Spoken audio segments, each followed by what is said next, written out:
नमस्कार, मी मयूर भोईर.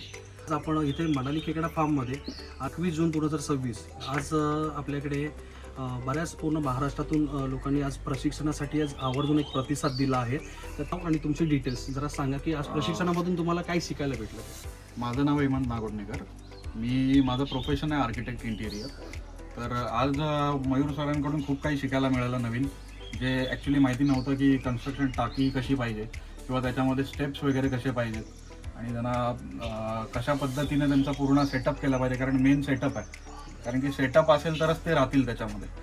आणि दुसरी गोष्ट म्हणजे वॉटर पॅरामीटर्स आणि लँड आणि वॉटरला कसं दोघांना हे करायचं ते सगळं त्यांनी सांगितलं प्रॉपर, की डिझीज कसे नाही आले पाहिजे किंवा डिझीज आले तर काय करायला पाहिजे त्याच्यामध्ये.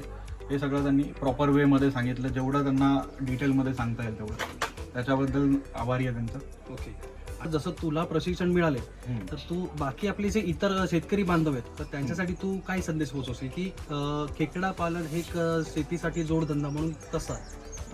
शेतकऱ्यांसाठी एकच आहे, कारण की शेती तर आपली शेतीचे बरेच प्रकार आहेत. पहिली गोष्ट, आपण शेती म्हणलं की आपण फक्त भात शेती किंवा ही शेती बोलतो. त्याच्यामध्ये बरेचसे प्रकार आहेत. त्याच्यामध्ये खेकडा पण आहे. तर खेकडा यासाठी, कारण की खेकडा हा लोकांना रेग्युलरली मिळणं थोडं मुश्किल आहे. पावसाळ्याच्या टायमात जास्त मिळतो आपल्याला किंवा मध्ये थोडासा फ्लो कमी असतो. बट आपण जर बंदिस्त याच्यामध्ये केला तर आपल्याला कंट्रोल पण राहतो.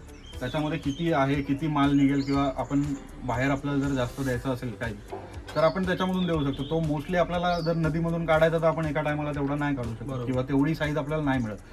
तर तो आपण बंदिस्त याच्यामध्ये करू शकतो. थँक्यू.